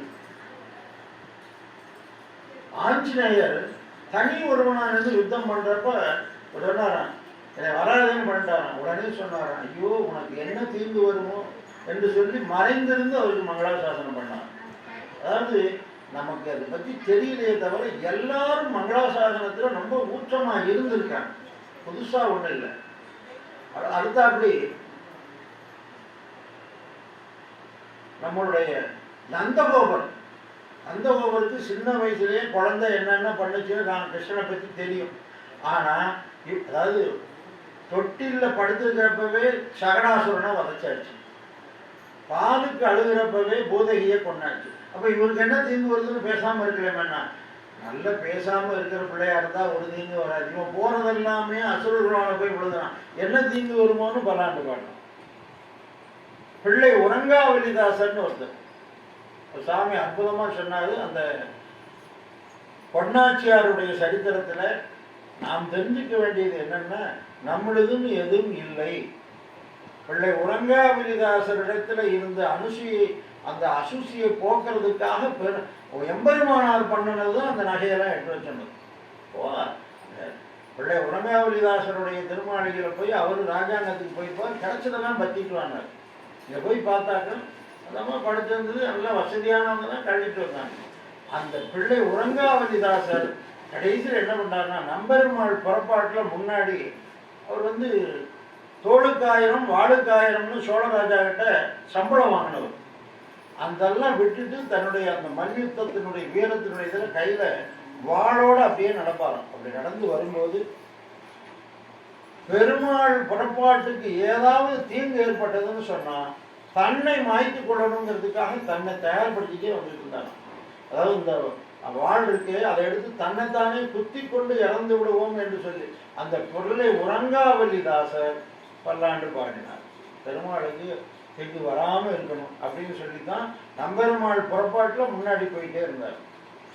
நந்தகோபர், பிள்ளை உறங்காவலிதாசர், விதுரர் அப்படியே அந்த பூரா பயிர் அங்கே இருக்கிற பூரா கௌரவர்கள் பூரா நச்சு பாம்புகள். இந்த சபைக்குள்ள இவர் வர்றாங்க, இவருக்கு ஏதாவது தீங்கு வந்துடக்கூடாதா என்று சொல்லி வந்துடக்கூடாதுன்னு சொல்லி அவரும் மங்களாசாசனம் செய்தார் என்று சொன்னால், மங்களாசாசனம் செய்வதுதான் எம்பெருமானுக்கு செய்யக்கூடிய கைங்கரியம் என்பதை நம்முடைய முன்னோர்கள் காட்டியிருக்காங்க. இந்தந்த சட்டத்தின்படி இத்தனை நடந்திருக்குங்கிறது நாம் புரிந்து கொண்டோம் என்று சொன்னால், எம்பெருமானிடத்தில் நாம் செய்ய வேண்டியது மங்களாசாசனம் ஒன்றே. அப்படி செஞ்சால் என்ன ஆகும்னு சொன்னால், மற்ற ஆழ்வார்கள் எல்லாம் அப்பப்போ மங்களாசாசனம் செய்யறதுங்கிறது ஒரு தடவை நடக்குமா, இவருக்கு எப்படி நடக்குமா, சதா சர்வகாலமும் யதா சித்தம் எப்பவுமே மங்களாசாசனம் தான். இப்போ பாசனங்கள்லாம் பாடியிருக்காருன்னா அது எதற்காக பாடினார்னா, எம்பெருமானுடைய குணம் அனுபவம் நெஞ்சில் பட்ட உடனே அதை அப்படியே வெளியே கொண்டு வந்தார். அதாவது தீயில் பொறிகின்ற செஞ்சுடராழி திகழ் திரு சக்கரத்தில் கோயில் பொறியாலே ஒற்றுண்டு நின்று குடி குடி ஆட்சி செய்கின்றோம். ஒரு வைஷ்ணவன் எப்படி இருக்கணும், ஒரு கட்சிக்காரராக இருந்தால் என்ன பண்ணுறாங்க, காரில் கொடி, வேஷ்டியில் கரை, வீட்டில் கொடி எல்லாம் மாற்றிடலாம். அப்புறம் ஒரு சிலர் பார்த்தீங்கன்னா காலையில் ஒரு கட்சி இப்படி வேட்டி கீழே இருக்கும் கரையில், ஈவினிங் மார்னிங் காலையில் அந்த கட்சி கூடத்துக்கு போகும்போது அதை போட்டுக்கிறேன், சாயந்தரத்தில் இதை மாற்றி கட்டிக்கிறேன். ஏன்னா ரெண்டு பக்கம் காசு வரும். ஒரு சாதாரண கட்சிக்கு தொண்டனாக இருக்கக்கூடியவன் தலைவனை மாற்றிடுவான், அவனும் தொண்டனை மாற்றிடுவான். அப்படி இருக்கிறவனே தன்னை என்ன பண்ணுறான், அதுக்கு அடிமைங்கிறத சிலாசாசனம் பண்ணுறான். இவர் பண்ணுறாரு, எம்பெருமான் என்ன பண்ணாருன்னா, என்னை எங்கேயோ இருந்த விஷ்ணு சித்தனை இன்னைக்கு பெரியாழ்வாரை ஆக்கிட்டாரு. இது பெறுவதற்கு நான் செய்தது ஒன்றுமே இல்லை, நீங்களும் என்ன செய்யணும் தெரியுமா, அவனுடையவனா மாறினால் போதும், விஷ்ணு சித்தனா மாறினா போதும். என்ன செய்யணும், கட்சிக்கு மாறியாச்சுன்னா கொடிய மாத்திரம் மாறி நீ என்ன பண்ணுற தெரியுமா, ஒரு பாத்திரம் வாங்கினா அதுக்கு பேர் அடிக்கணும், இன்சியல் போட்டுறோம். கார் வாங்கினா அது மேலே பேர் அடிக்க வைக்கலாம், சைக்கிளில் கூட பேர் போட்டு வைக்கலாம். ஏன்னா அது இன்னாருடைய சைக்கிள் இங்கே நிற்கிதுன்னு தெரியணும். இந்த உடம்பு யாருது, எம்பெருமானது. இது எம்பெருமானதுங்கிறத உணர்ந்தவன் தான் ஞானி. உடம்பு மட்டும் இல்லை, உயிரும் அவனுக்கு சொந்தம். ஆத்மா இருக்கே, இது யாருதுன்னு சொன்னா என்னையும் என் உடமையையும். என்னையும்னா அப்போ உடமைன்னா உடம்பு, என்னையும்னது யாரை சொல்றாருன்னா ஆத்மா. இந்த ஆத்மாவும் அவனுக்கு சொந்தம் நினைக்கணும். ஏன் பண்ணு கேட்டா, இந்த ஆத்மா நமக்கு சொந்தம்னு சொன்னா நாம பேசாம இங்கேயே இருக்கணுமே. ஒரு குறிப்பிட்ட நாள் வரும்போது பரப்பிட்டு போயிடணுமே. எங்க போகணும்? அவனிடத்துல தான் போகணும், இல்லைன்னா அவன் சொன்ன இடத்துக்கு போகணும். அப்ப தீயில் பொறிகின்ற செஞ்சுடராழி திகழ் திரு சக்கரத்தின் கோயில் பொறியாலே ஒற்றுண்டு நின்று குடி குடி ஆட்செய்கின்றோம். அதை இந்த உடம்பு இருக்கே, அது எம்பெருமானுக்கு சொந்தம், உயிர் அவனுக்கு சொந்தம். என்ன செய்யணும்? அவனுடைய சங்கு சக்கரங்களை தோளிலே பொறித்து கொள்ள வேண்டும். அப்படி பொறிச்சிட்டோம்னா என்ன ஆகும்னா, நமந்தமர் தரைகள் மீதே மூவுல குண்டு விழுந்த முதல்வர் நீ நாமம் பெற்ற ஆவலி புடமை கண்டான்னு சொடரிப்படியாளர் சொல்றார் திருமாலை. இதை பார்த்தாச்சுன்னா என்ன செய்வாங்கன்னா, திறம்பேர் மின் கண்டி திருவடிதன் நாமம் மறந்தும் புறஞ்சொலாம் ஆந்தர் ஆகையாரே இறஞ்சியும் சாதுவராய் சென்மின் நமனும் தன் தூதுவரை கூவி செவிக்கி. இருக்கிறதே பெரிய டிபார்ட்மெண்ட்டு. இப்போ நம்ம இங்கே இந்தியாவை பொறுத்தளவுக்கு அதிகமாக என்ன சொல்லுவாங்கன்னு சொன்னால், அதாவது என்னது, இப்போ இந்த ரைடு வருது, இன்கம் டேக்ஸ் இல்லை, டெல்லியிலிருந்து வர்றாங்களே, என்போஸ், இடி. அது வந்தாலே அவன் எல்லாம் மறக்கலாம். ஆளுங்கட்சியும் மறக்குது, எதிர்கட்சியும் மறக்குது. என்ன காரணம்னா, பிடிச்சா விட மாட்டான். ஏதாவது சிக்கல் போய் நம்ம மாட்டக்கூடாதுன்னு அப்படி துடிச்சுக்கிட்டு இருக்கோம். அது மாதிரி நமக்கு எல்லாத்துக்கும் ஈடு யாருன்னா எவன் தான். அவன் வந்தான்னா எல்லாருமே பயப்படுவான். எப்படியாவது எதிரையாவது தப்பிக்க வழி இருக்கான்னு பார்ப்பான். அவன் விட மாட்டான். அவன் என்ன பண்ணுவான்? அவன் என்ன கையில் வச்சிருக்கான், பாசக்கயிறை போட்டு இழுத்துடுவான். அப்ப அப்படி இழுத்துட்டு இது பண்றப்ப டெய்லி டிபார்ட்மெண்ட் அனுப்புவான். இந்த ஏரியாவுக்கு நீ போன்னு சொல்லி யார் அனுப்புவான்? யமன் தன்னுடைய தூதுவர்களை அனுப்புவான். அப்படி பிறப்பு போகும்போது அவங்க என்ன நினைப்பாங்களா, இன்னைக்கு நம்ம போய் நிறைய பேரை கொண்டு வரணும். அப்படி கிளம்புவாங்க. அப்படி கிளம்பி வர்றப்ப தான் இப்போ இங்கே என்ன பண்ணுறாங்கன்னா, லாரியில் கொஞ்சம் பேர், பஸ்ஸில் கொஞ்சம் பேர், காரில் கொஞ்சம் பேர், டூ வீலரில் கொஞ்சம் பேர் போய் அடித்து தள்ளிட்டு போயிட்டே. அவன் என்ன பண்ணான், இப்படி வேகமாக போகிறத பார்த்து இங்கே வாங்க, கொஞ்சம் சொல்றதை கேட்டுக்க, டிபார்ட்மெண்ட் பார்த்து கைவி. ஆளுங்கட்சி ஆளுன்னு தெரிஞ்சா கொஞ்சம் ஒதுங்கி போயிடும். திருப்பி உடனே நம்மகிட்ட வரும். ஆறு ஆளுங்கட்சினா எம்பெருமான் தான் ஆளுங்கட்சி. திருவடிதன் நாமும் மறந்தும் யாரையும் ஆளுங்கட்சி நான் எப்படி எல்லாருமே கொடியை மாற்றி கட்டிட்டு இருக்கேன். என்ன பண்றது? இந்த டிபார்ட்மெண்ட் ஹைவேஸில் நிற்கிறப்ப பார்த்தீங்கன்னா போட்டு கால் போயிட்டு, அப்புறம் ஒரு தடவை பிடிக்கும் போது கேட்டால் போலீஸ் ஜீப் மாதிரி உள்ள ரெடி பண்ணி போயிட்டு இருக்கான் அவருக்கு. நான் எப்படி இதை உண்மை கண்டுபிடிக்கிறதுன்னா, ஒன்றும் இல்லை, திறம்பேமின் கண்டி திருவடிதன் நாமம் மறந்தும் புறந்தொழாம. மறந்து கூட வேற தெய்வத்தை தொழாமல் எவன் இருக்கானோ அவன் தான் வைஷ்ணவன். அவன் பக்கத்துல நீ போயிடாத. மறந்தும் புறந்தொழாமாங்க இறஞ்சியும் சாதுவராய் செல்வன். அப்படி யாராவது பார்த்துட்டீங்கன்னா கையெடுத்து கும்பிட்டு ஒதுக்கி போயிடும். சாதுவராய் செல்வன் நமனந்தன் தூதுவரை கூவி செவி. தூதுவரில் எப்படி சொன்னான்? இது பெரிய இடத்து சமாச்சாரமா காதுல சொன்னான். அப்போ அதுக்கு என்ன நம்ம தகுதி வேணும்? சங்கு சக்கரங்களை பொறித்திருக்கணும், திரும்ப நட்டுக்கொள்ள வேணும். அந்த திருமணம்னா என்னன்னா, இருந்து பாண்டியன் போனான், இமயம் வரையிலும் போனான். போயிட்டு வந்தாங்கிறதுக்கு என்ன ரெக்கார்டுன்னா, அங்கே மீன் சின்னத்தை பொறிச்சிட்டு வந்தான். என்ன, இதுவரையிலும் என்னுடைய ராஜ்யம் இருக்கு, இதுவரையிலும் இந்த இமயமலைகள் என்னுடைய ராஜ்யம் தான் அப்படின்னு சொல்லி பாண்டிய மன்னன் படித்தான். ஆண்டவர் சொல்றான், நம்ம சொல்ல வேண்டியதில்லை. பருப்பதத்து கயல் பொறித்த பாண்டியர் குலபதி போல் திருப்பொழிந்த சேவடி என் சென்னியின் மேல் பொசித்தார்.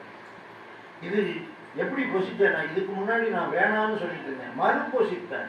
இப்போ என்னை இது வைக்கிறதுக்கு என்ன பண்ணேன், இந்த விரோத மனப்பான்மையை விலக்கிட்டேன். மறு பொசித்தாய் மல்லடத்தாய் என்றென்றும் வாசகமே ஒருப்பொழிந்த நாவினேனை உனக்கு ஒலித்தாக்கினேங்கிறார். இங்கு திகழ்திரு சக்கரத்தின் கோயில் பொறியாலே ஒற்றுண்டு நின்று குடி குடி ஆட்சி செய்கின்றோம். அப்படி ஒட்டியாச்சுன்னு சொன்னா மட்டும் பத்தாது, குடி குடி ஆட்சி செய்ய வேண்டும். எப்படி ஆட்சி செய்ய வேண்டும்?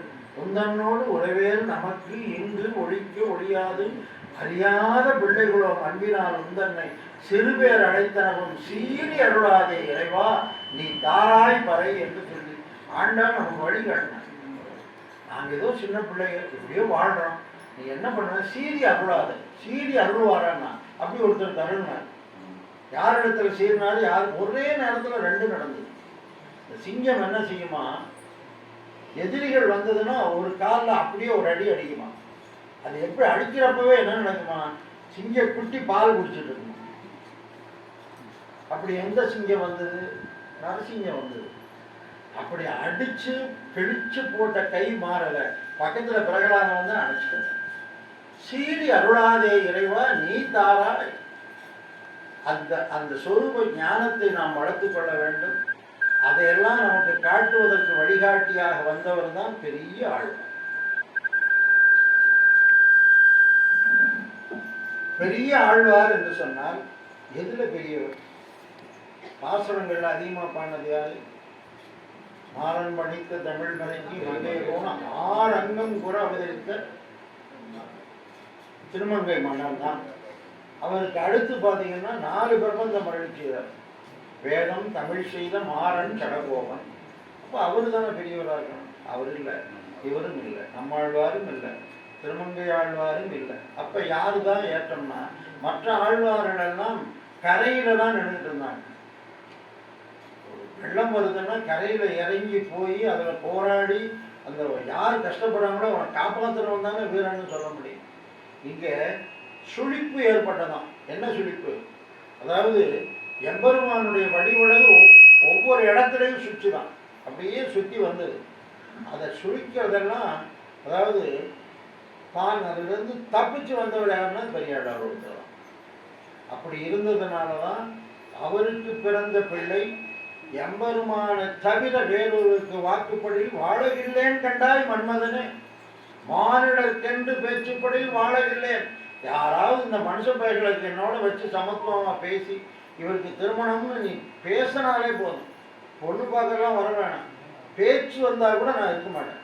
வாழவில்லேன் கண்டாய் யாரு? இந்த டிபார்ட்மெண்ட் யாருது? மன்மதன். அவன் தான் அந்த வேலையை ஆரம்பிப்பான். இங்கே போ அங்கிட்டு போ இங்கிட்டு போன்னு சொல்லி கிளப்பி விட்டு சிலரை ஓடவே விட்டுருவான். அவன் சொல்ற மன்மதா நீ மட்டும் ஜாக்கிரதையா இருந்துக்க, என்கிட்ட இந்த வேலையை வச்சுக்காரு. வாழவில்லைன்னு கண்டால் மன்மதனே என்று சொன்னார். அந்த ஆண்டாளுக்கு இந்த ஞானம் எங்கிருந்து வந்தது? பெரியாழ்வார். பெரியாழ்வார் பெற்று எடுத்த பெண் பிள்ளை வாழ்கிறார். இன்னொரு சந்தேகம் இருந்து அடியன் தெரிஞ்சதை சொல்லிடுறேன். பெரியாழ்வார் அருளி செய்து எத்தனை பிரபந்தம்? 2 பிரபந்தம். விளையாடு கொஞ்ச நேரம் பொறுமையா இருக்கு. 2 பிரபந்தம். ஆனா எல்லாத்துக்கும் என்னன்னா, எல்லா பிரபந்தத்தில் இருக்கக்கூடிய பாசுரங்களுக்கும் தனியன் இருக்கும். தனியன் இல்லாத பிரபந்தம் எது? பெரியாழ்வார். தனியனே இல்லை. ஏன்னு கேட்டா அந்த ஆட்சி அபினிவேசத்துல அவர் போன வேகத்துல இதை வேற குறுக்க வைக்கிறோமான்னு சொல்லி யாருமே தனியனே பண்ணல. பாண்டியன் கொண்டாட பட்டபிரான் வந்தான் என்று சொல்லி திருப்புலாண்டுக்கு பண்ணிட்டு இருக்கு. அதே தனியன் தான் இவருக்கும் சேர்த்து. அதான் 2 பிரபந்தம். நிறைய பேர் என்ன சொல்றாங்கன்னா, பெரியாழ்வார் ஒரே பிரபந்தம் தான். பெரியாழ்வார் திருமணி திருப்புலாண்டு ஒண்ணுதான்மா. தனியா எதை வச்சு நாம சொல்றோம்? நான் வாழி திருநாமத்துல நல்ல திருப்பல்லாண்டு 400 வாழியே 471 நமக்கு குறைத்தான் வாழி. அப்ப இது வேற அது வேற நாய்ப்போச்சா? அப்பேற்பட்ட அந்த பிரபந்தங்களை நமக்கு அருளினது மட்டுமல்லாமல் வைணவன் எப்படி இருக்க வேண்டும் என்பதை அற்புதமா சொன்னார். இல்லையே நம்மளால இந்த உலகத்துல வாழ முடியல, எவ்வளவு கஷ்டமா இருக்கு, இந்த உலகத்தினுடைய நட்பை என்னால விட முடியலன்னா இதுக்கு பேர் என்னன்னா துக்கச் சுழலை. துக்கங்கள் எல்லாம் ஒன்று சேர்ந்து இந்த மீன் பிடிக்கிற ஒரு வலை கொண்டு போய் போட்டு அப்படி பிடிச்சி இழுப்பான். அப்படி இழுக்கிறப்ப என்னன்னா அந்த மீனெல்லாம் வலையில சிக்கிக்கும். இப்போ நமக்கு எதை சிக்க வச்சிருக்காருன்னு சொன்னா துக்கம். எங்க யாராவது எனக்கு துக்கமே இல்லைன்னு சொல்றவங்க யாராவது இந்த கை ஒரு துக்கமும் இல்லை, முடியாது. ஒன்றும் இல்லைன்னா பெருமாள் கூப்பிடலைங்கிற துக்கமாவது நமக்கு இருக்கு. துக்கம் இருக்கும். இந்த யார் இதை ஏற்பாடு பண்ணானா, இதை ஏற்பாடு பண்ணினதும் பந்தமும் பந்த மறுப்பதோர் மருந்தும் காட்டு மேலே பெருமான் தான் பண்ணியது. அப்படி இல்லைன்னு சொன்னா அழகிலாம் விளையாட்டுடையான் அன்னவர் யாரு? எம்பெருமான் தான். எல்லாரையும் ஒன்னா ஓட விடுறான். அதில் கொஞ்சம் பேர் என்ன பண்ணா காலுக்குள்ள சாக்கை கட்டிட்டு ஓடுறாங்க. ஏன்னா ஓடுறதுக்கு கால் தானே வேணும், ஏன் காலை கட்ட சொல்கிறேன் அப்படின்னா அதுதான் விளையாட்டு. விளையாட்டில் இதெல்லாம் இருக்கும். கண்ணை கட்டிக்கிட்டு பானையை உடையணும், கண்ணை கட்டிட்டு எப்படியா உடைக்கிறது, அதுதான் விளையாட்டு. அடி இங்கே என்ன பண்ணுறாங்கன்னா நமக்கு ஞானம்ங்கிற கண்ணை கட்டிட்டு குருட்டுத்தனமாக இருக்கக்கூடிய அஞ்ஞானத்தை வச்சுட்டு நீ ஓடுங்கிறான். இந்த விளையாட்டு இவன் மாதிரி யாரும் விளையாடவே முடியாது. ஏன்னா கண்ணு இருக்கிற வேலையே செய்ய முடியல. அதான் ஒருத்தன் கேட்டானா, நான் கண்ணை மூடிட்டு செய்கிறத நீ கண்ணை திறந்து செய்ய முடியுமாண்ணா? கண்ணை மூடி செய்யறதானா முடியும், நான் செய்யறேன் அப்படின்னா.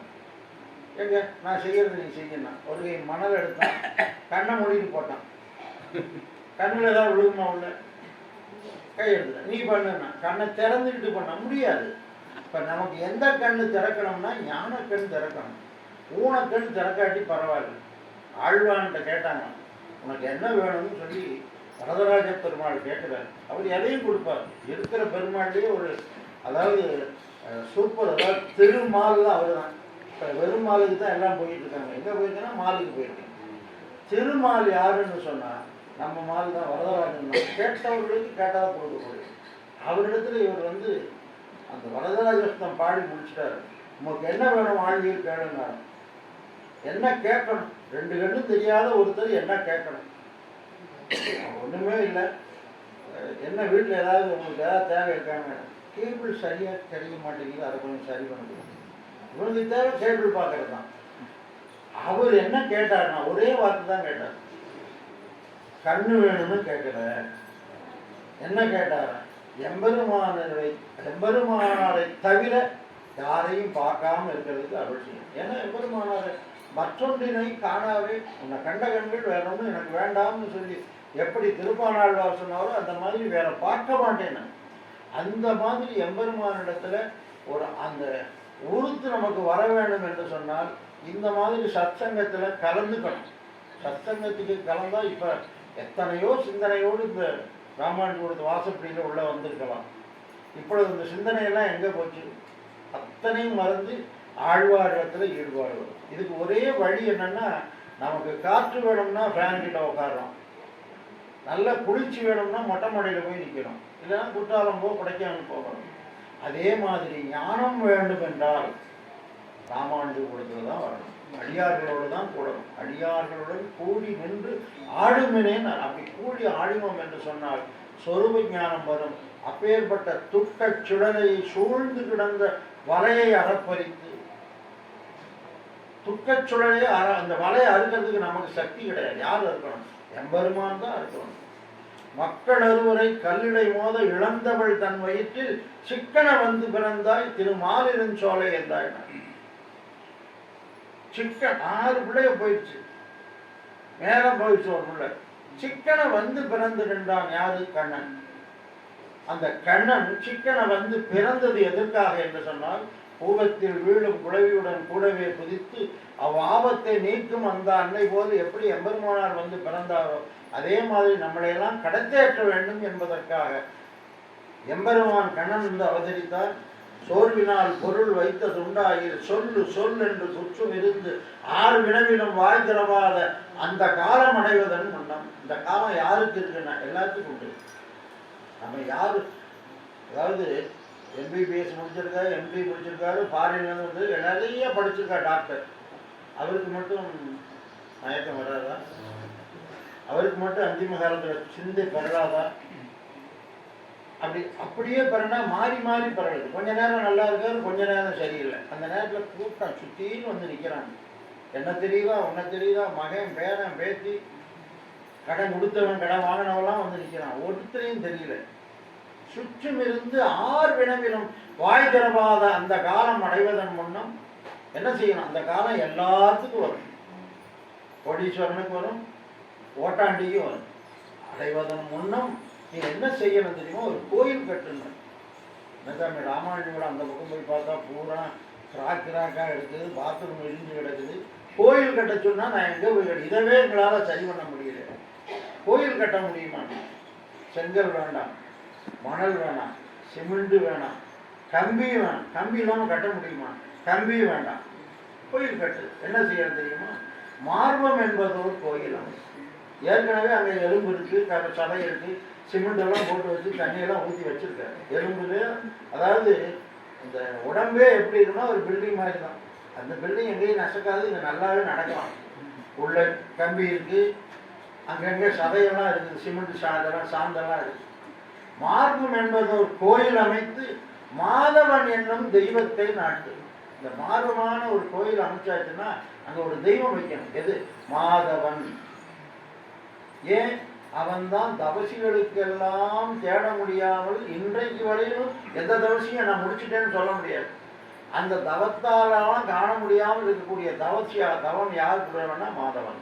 மாதவன் என்னும் தெய்வத்தை நாட்டி அதுக்கு அர்ச்சனைக்கெல்லாம் நாங்கள் என்ன பண்ணுறது? இந்த பூவெல்லாம் வாங்கிட்டு வந்தோம்னு சொன்னால் வாடுது. அப்போ என்ன? வாடாமலர் கொண்டு நாடியே நாள்தோறும் வாடாமலர் கொண்டு பாடி அவன் நாமம் வீடே பெறலாமே. அதுக்கு என்ன செய்யலாம்? ஆர்வம் என்பது ஒரு பூவிட வல்லார். இந்த பூ போட்டு ஆர்வம் தான் வேணும். இந்த பூ, அந்த பூ வேணும், இந்த பூ வேணும், செண்பகம் வேணும், அதெல்லாம் கிடைக்கிறப்ப வாங்கி பெருமாளுக்கு சாத்துங்க. இல்லைன்னு சொன்னால் இந்த நெஞ்சில் இருக்கானே அவனுக்கு ஆர்வம் என்பது ஒரு பூவிட வல்லார். அரவதண்டத்தில் உயலும் ஆமி. யார் சொன்னது? பெரியாழ்வார் தான். இப்பேற்பட்ட இந்த பெரியாழ்வாருக்கு சமமாக ஒரு ஆழ்வாரை சொல்ல முடியாது. உடனே என்னமோ இன்னைக்கு ஆழ்வார் உற்சவத்தனைக்கு என்ன சொன்னீங்க? நம்ம ஆழ்வாருக்கு சமமாக ஒரு ஆழ்வார் கிடையாது. திருவாய்மொழிக்கு சமமாக ஒரு பிரபந்தம் கிடையாது. உண்டோ வைகாசி விசாகத்துக்கு ஒப்பொரு நாள், உண்டோ சடகோபத்துக்கு ஒப்பொருவர், உண்டோ திருவாய்மொழிக்கு ஒப்பு திருதுருகைக்கு உண்டோ ஒரு பாறுதலில் ஒப்பு மூர்னு சொன்னீங்களே. அப்போ உங்களுக்கு 2 நாக்கா இன்னும் சொன்னால் ஏதாவது ஒன்றை சொல்லணும். இன்னைக்கு என்ன சொல்றீங்க? உண்டோ திருப்பல்லாண்டுக்கு ஒப்பதொரு கலைதான், உண்டோ பெரியாழ்வார்க்கு ஒப்பொருவர், தந்தமிழ் நூல் செய்தொருளும் ஆழ்வார்கள் தம்மில் அவர் செய்களையில் பைதல் நெஞ்சு நீ உணர்ந்து பார். அதுக்கு பின்னாடி பேசு. என்னன்னா மங்களாசாசனம்னு சொன்னா அது பெரியாழ்வார் தான். எத்திரம் உரலினோடு இணைந்திருந்தேங்கி எழுவேன்னு மயக்கப்பட்டாரு, அது யாருன்னு சொன்னா நம்மாழ்வார். அந்த குணம் இவர்கிட்ட இல்லை. இவர் மயக்கமே பண்ணல, தெளிவா பெருமாள் வந்திருக்கிறப்ப தெளிவா வரலாற்றுன்னு. அவர் அப்படி இல்லை. பிறந்தார்னு சொன்னோடனே மயங்கி விழுந்தார். அப்போ மயங்கி விழுகிறதுல நம்மாழ்வார் தான் பெஸ்ட்டு. இங்கே பல்லாண்டு பாடினதுல பெரியாழ்வார் தான் பெரியவராகினாரே. அப்பேற்பட்ட பெரியாழ்வாருடைய உற்சவத்தை நாம் சேலம் திருமங்கை ஆழ்வார் ராமாயண கூடத்தில் எல்லா அடியார்களும் வந்து இந்த மாதிரி சிறப்பாக செஞ்சு ஆனந்தப்படக்கூடிய இந்த நாள் தான் நமக்கு அதாவது மணவாள மாமணிகள் ஸ்ரீவில்லிபுத்தூர் போனார்.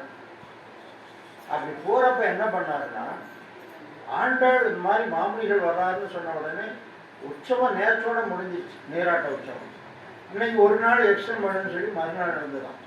பார்த்தவொடனே என்ன சொன்னாங்க? இன்றோ திருவாடிப்பூரம் எமக்காக அன்றோ இங்கு ஆண்டாள் அவதரித்தாள் என்று சொல்லி அந்த அனுபவித்தது போலே நமக்கு இன்றுதான் ஆணி சுவாதியாக நாம் கொண்டாடுகின்றோம். இந்த கொண்டாட்டம் என்பது தொடர்ந்து உள்ளத்திலிருந்து எழுந்து வர வேண்டும். அந்த உள்ளத்தில் இருக்கக்கூடியது வருகின்ற பொழுது மற்ற எண்ணங்கள் எல்லாம் விலகி நிற்கும். அதுக்கு ஒரே வழி பாகவத சம்ஸ்லேஷம். பாகவங்களோடு கூடி இருக்கணும். அப்படி கூட கூட என்ன ஆகும்னு சொன்னால் சம்சாரிகள்லேருந்து விலகி வரலாம். சம்சாரின்னு சொன்னால் ஆன்மீகத்துக்கு எதிராக இருக்கவங்க பூராமே சம்சாரி தான். சம்சாரம்னு சொல்கிறாங்களே, அது மின்சாரம், அது வேற. அந்த இது அதுக்கும் சம்பந்தம் இல்லை. இந்த அதாவது வாழ்க்கையை தவிர வேற எந்த சிந்தனையுமே வரவிடாமல் பண்ணிட்டு இருந்ததுன்னு சொன்னால் அது சம்சாரம். அதை மாற்றி அமைக்கக்கூடியது ஆன்மீகமாகினாலே அதிலே நமக்கு ஈடுபாடுகள் வளர வேண்டும். அற்புதமான இந்த ராமானுஜ கூடம் இதுக்கு உங்களால் முடிந்த அளவுக்கு மங்களாசாசனம் செய்துவிட்டு சென்றீர்கள் என்று சொன்னார். இந்த ஆண்டு நீங்கள் செய்யக்கூடிய மங்களாசாசனம் அடுத்த ஆண்டு வரும்போது எந்த இடம்னு தேடுற அளவுக்கு இது மாறணும். அப்போ தான் உங்கள் பலம் அதுக்கு முடியும். என்ன அதுக்கு என்ன உங்களுக்கு இது என்ன தேவைப்படுது? வாய்ச்சொல் அல்லைன்னா வாய்ச்சொல் கொடுத்தா போதும். வாய்ச்சொல் எப்படி பல்லாண்டு பல்லாண்டு என்று பாட வேண்டும். அப்பொழுதுதான் வைஷ்ணவம் வளரும். ஆகினாலே அடியனுடைய இந்த அனுபவத்தை உங்களோடு பகிர்ந்து கொண்ட எனக்கு ஒரு பெரிய ஆச்சரியமான ஒரு பேச்சாளர் தான் கிடையாது. சாமியெல்லாம் ஆசிரியராக இருந்து அதனால தான் குருமாவுக்கு கொண்டதெல்லாம் கரெக்டாக சொல்லிட்டேன். அடியனுக்கு அந்தளவுக்கு கிடையாது, சாதாரண கல்வி தான். இருந்தாலும் உங்களை பார்த்த சந்தோஷத்தில் நேரத்தை பார்க்காம பேசிக்கிட்டே இருந்துட்டேன்.